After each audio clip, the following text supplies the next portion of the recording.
नमस्कार, capital TV देख रहे हैं आप। मैं हूं आपके साथ पूजा। ब्रेकिंग नाउ में बड़ी खबर आपको बता रहे हैं।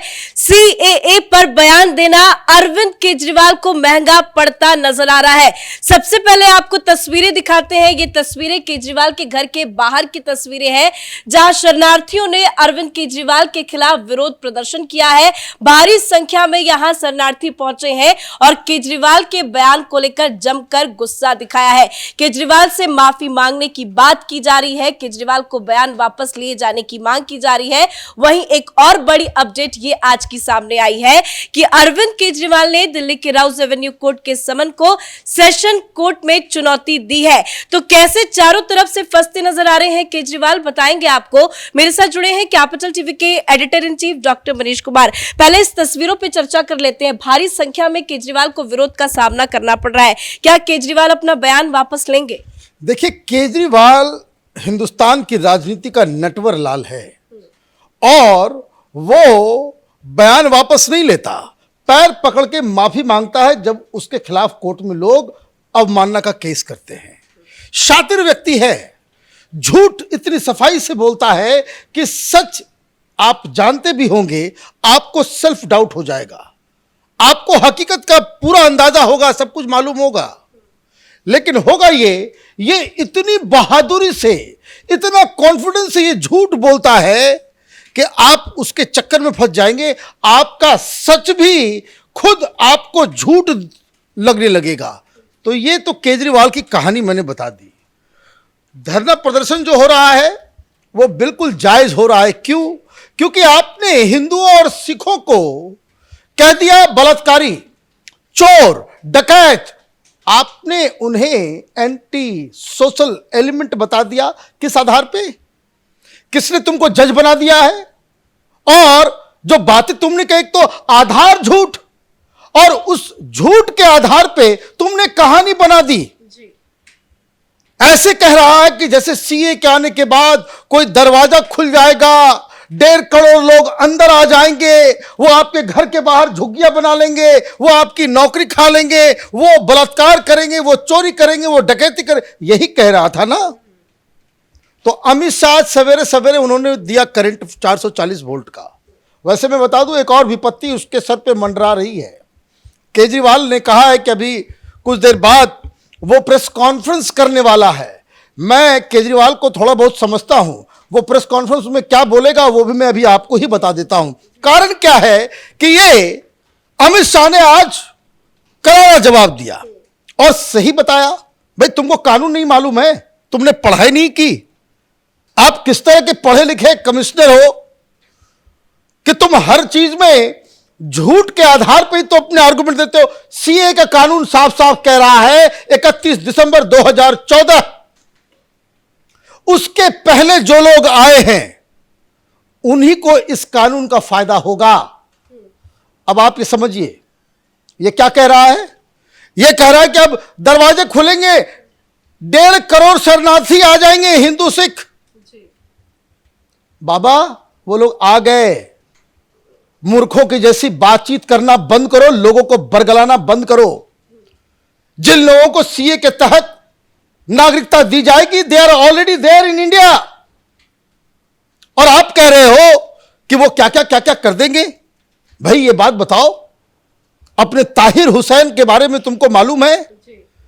ये ईस्ट दिल्ली के अंदर, ये वजीराबाद के साइड में, ये तमाम रोहिंग्या जो बांग्लादेशियों को बसाने का काम, ये आम आदमी पार्टी का ये ताहिर हुसैन, वो गुंडा, वो दहशतगर्द, उसने ये पूरा काम किया।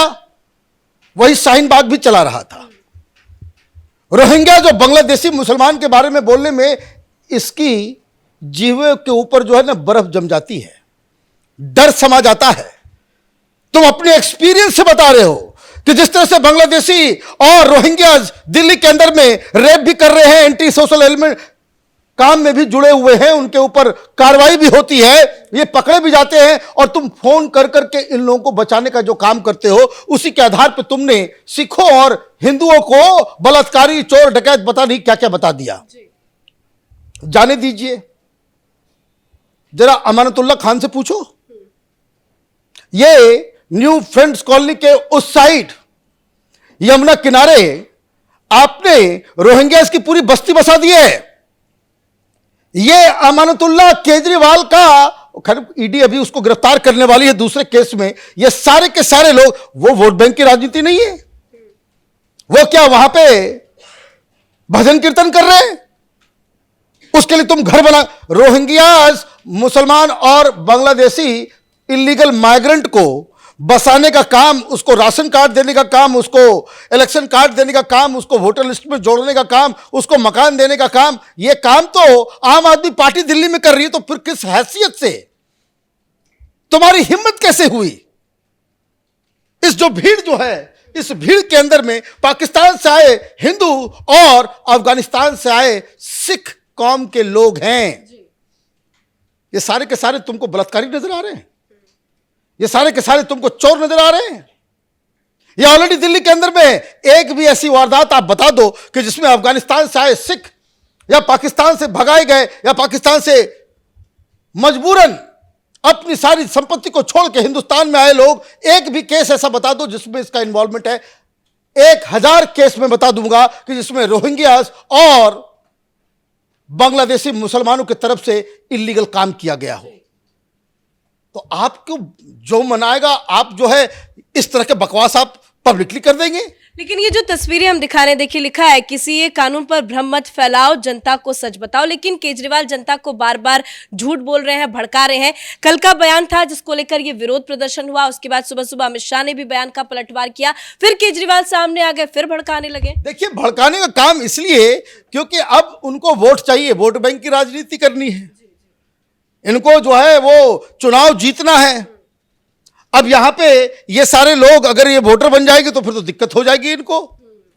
सबसे बड़ी चीज, आप अभी श्रवण कुमार बन रहे थे, मैं तो देख रहा था इन लोगों में कुछ टेलीविजन चैनलों पे, यहां जो महिलाएं आई हुई हैं वो बातचीत कर रही थी। वो कह रही थी कि मैं तो अनपढ़ हूं। उस अनपढ़ को भी मालूम है कि सीए के कानून के तहत कोई एक्स्ट्रा बाहर से आने वाला नहीं है। यह ऑलरेडी यहां पे है। तो आप ये देखिए, ये आधार इस कानून का, इस कानून को इसने पढ़ा नहीं होगा। इसका मतलब ये पूरा का पूरा निरा मूर्ख है कि आप कानून को पढ़े बिना इतना बड़ा बड़ा स्टेटमेंट आप दे देते हो। कानून में साफ साफ लिखा हुआ है कि जो लोग 31 दिसंबर 2014 से पहले आए हैं, बस वही इस कानून का फायदा उठा सकते हैं। मतलब जो ऑलरेडी हिंदुस्तान के अंदर में है। आप कह रहे हो कि भाई ये लोग आएंगे, कोई नहीं आने वाला। तो आप देखिए, मैं बार बार इस बात को कहता हूं, ये केजरीवाल प्रेस कॉन्फ्रेंस करता है, कभी भी हमें आजमा लीजिए। 5 सेंटेंस बोलेगा, 3 उसमें सफेद झूठ होगा। और इस तरीके से वो जोड़ के तोड़ के इस तरीके से बताएगा कि जैसे आपको जो है आप पूरी तरीके से कन्विंस हो जाएगी, बात तो ठीक ही कर रहा है। क्या वोट बैंक की राजनीति है, ये साफ समझ में आ रहा है। लेकिन क्या अब राजनीति वो कर पाएंगे? क्योंकि जिस तरह से ईडी का हंटर चल रहा है, कोर्ट का हंटर चल रहा है। आज की अपडेट ये सामने आई है कि 16 तारीख को उनको पेशी के लिए जाना तो था, लेकिन अब उन्होंने राउज एवेन्यू कोर्ट के समन के खिलाफ सेशन कोर्ट का दरवाजा खटखटाया है। देखिए, बस समय की बात है।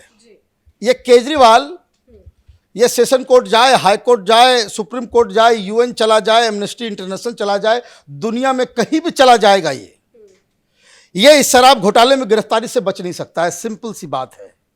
अभी वो क्यों गया है, ये भगत सिंह का चेला खुद को बताता है। कोर्ट और ईडी के सामने इसकी पतलून गीली हो जाती है। लेकिन ये तो केजरीवाल का खुद का बयान है कि विश्वास प्रस्ताव के कारण वो पेश नहीं हो पाए थे, लेकिन नेक्स्ट यानी कि 16 तारीख को वो फिजिकली जरूर पेश होंगे, यही उन्होंने दलील दी। देखिए, उसका चेला है अमानतुल्लाह खान। 2 दिन पहले वो भी यही अपने गुरु की तरह जो है वो वक्फ बोर्ड में उसने घोटाला किया। बताइए, मुस्लिम लीडर है और वक्फ बोर्ड में ही घोटाला कर दिया। और वो कोई बीजेपी वाले ने कंप्लेन नहीं किया है। वो वक्फ बोर्ड के अंदर जो मौलवी मौलाना है, उन्होंने अमानतुल्लाह के ऊपर आरोप लगाया कि वक्फ की जमीन बेच करके ये जो है कमाई कर रहा है, वहां उल्टे पुल्टे जो है लोगों को भर्ती कर रहा है, उससे भी पैसे खा रहा है। और उसमें ईडी जब पीछे लगी तो 6 समन दिए गए, वो नहीं गया और खुद कोर्ट में चला गया कि गिरफ्तारी से बचने के लिए, एंटीसिपेटरी बेल के लिए। और उसमें फैसला क्या आया? दिल्ली हाई कोर्ट ने साफ साफ कहा है, ईडी बुलाया है तो आपको जाना होगा। आप पब्लिक फिगर हैं, आपके पास बहुत सारा काम है, तब तो आपको और भी जाना होगा।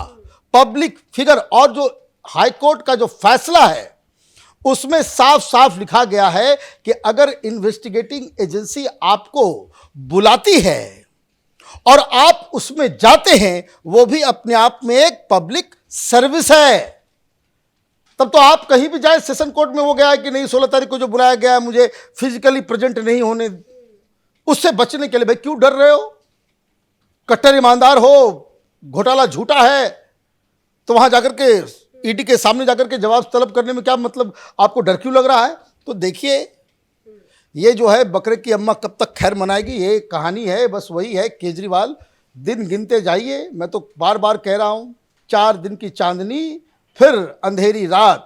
केजरीवाल के लिए 4 दिन की चांदनी फिर तिहाड़ की काल कोठरी। जी, धन्यवाद सर अपडेट के लिए। तो वाकई में केजरीवाल की उल्टी गिनती शुरू हो चुकी है। ईडी ने शराब घोटाले में अब तक केजरीवाल को 8 समन भेज दिया है। राउज एवेन्यू कोर्ट की तरफ से भी समन आया है। 16 मार्च को केजरीवाल को पेशी के लिए जाना था, लेकिन उससे पहले अरविंद केजरीवाल ने सेशन कोर्ट का दरवाजा खटखटाया है। वही तस्वीरें आपको दिखा रहे हैं जहां अरविंद केजरीवाल CAA पर बयान देकर चारों तरफ से घिर गए हैं। भारी विरोध का सामना करना पड़ रहा है। इस बड़ी खबर में मेरे साथ फिलहाल इतना ही। कैमरा पर्सन रवि के साथ मैं पूजा, कैपिटल TV।